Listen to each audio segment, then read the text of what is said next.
Praise lord, హల్లెలూయా. దేవుని నామానికి స్తోత్రాలు. మీ అందరికీ నా వందనాలు తెలియజేస్తున్నాను. ఈ దినం కొరకు దేవుడు సిద్ధపరిచినటువంటి మాటలు.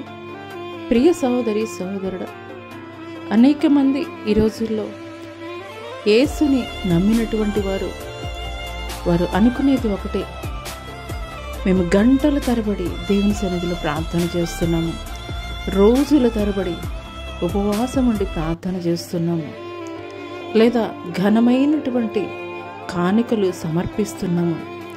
అయినప్పటికీ కూడా మా జీవితాల్లో కార్యాలు మేము ఎందుకు చూడలేకపోతున్నాము? అయినప్పటికీ కూడాను మా జీవితాల్లో ఎందుకు అద్భుతాలు జరగడం లేదు? ఈ రీతిగా ఆలోచన అయితే కనుక చేస్తున్నారు. అయితే ఈ యొక్క ఉదయకాల సమయంలో పరిశుద్ధాత్మ దేవుడు ఆయన యొక్క జీవితం ద్వారానే నీతో మాట్లాడుతున్నారు.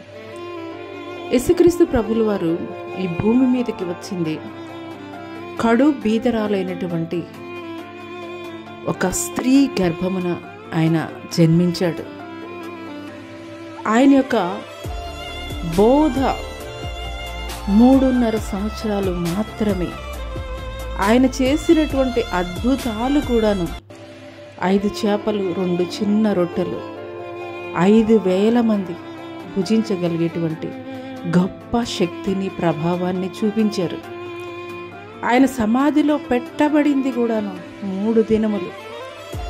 ఆయన లేచినది కూడాను వెరీ షార్టెస్ట్ పీరియడ్, చాలా తక్కువ సమయంలో 3వ దినాన ఆయన పునరుద్ధానుడిగా లేచాడు. హల్లెలూయా. ఈ మాటలు వింటున్నటువంటి ప్రియ నేస్తమా, దేవాది దేవుడు ఈ మాటలు నా కొరికే మాట్లాడుతున్నారని నీ విశ్వసించగలిగినట్లయితే, ఆయన ఆలయమై ఉన్నటువంటి నీ దేహాన్ని నీవు ఆయనకి అనుకూలంగాను, ఆయన ఆనందించేటువంటి రీతిలోనే నీ హృదయాన్ని ఉంచుకోగలుగుతున్నావా? లేదా వ్యర్థమైనవన్నీ కూడాను నీ హృదయంలో, నీ తలంపుల్లో పెట్టుకుని దేవుని సన్నిధిలో గంటల తరబడి ప్రార్థన చేస్తూ జవాబు పొందుకోలేకపోతున్నానని ఆలోచిస్తున్నావా? అయితే పరిశుద్ధాత్మ దేవుడు ఈ యొక్క ఉదయకాల సమయంలో నీతో మాట్లాడుతున్నారు. అల్పమైనటువంటి వాటి ద్వారానే దేవుడు ఘనమైనటువంటి కార్యాలు జరిగించారు. ఆయన నరావతారిగా కడు బీదరాలైనటువంటి కన్య మరియ గర్భమున జన్మించారు. ఆయన 5 రొట్టెలని 2 చిన్న చేపలని 5,000 మందికి ఆయన పంచారు. ఆయన ఏర్పరచుకున్నటువంటి శిష్యులు కూడా 12 మంది. ఆయన మరణించి తిరిగి లేచింది కూడాను 3 రోజులు మాత్రమే. కానీ గొప్ప ప్రభావం ప్రపంచమంతటా కూడాను మనం చూస్తున్నాం. ప్రపంచ దేశాలలో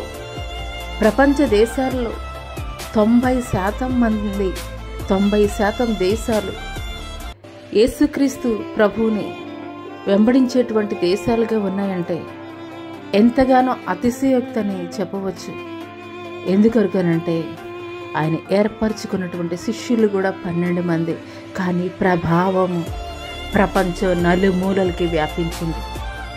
అదే రీతిగా నువ్వు ఎన్ని గంటలు భక్తి చేస్తున్నావు అనేది కాదు, నువ్వు ఎంత యథార్థంగా భక్తి చేస్తూ ఆయన ప్రభావాన్ని ఇతరులకి నీవు చూపించగలుగుతున్నావు అనేదే ఆయన ప్రాముఖ్యమైనదిగా ఆయన ఎంచేవాడిగా ఉంటాడు. కాబట్టి యథార్థమైనటువంటి భక్తితోటి ఆయన ఆలయము నీ యొక్క దేహం అనేటువంటి విషయాన్ని మరచిపోకుండాను ఆయనకు అనుకూలమైనటువంటి భక్తిని చేస్తున్నప్పుడు నిశ్చయముగా అనేకుల్ని ప్రభావితం చేసేటువంటి గొప్ప స్థితిలో దేవుడిని నిలబెట్టబోతున్నాడు.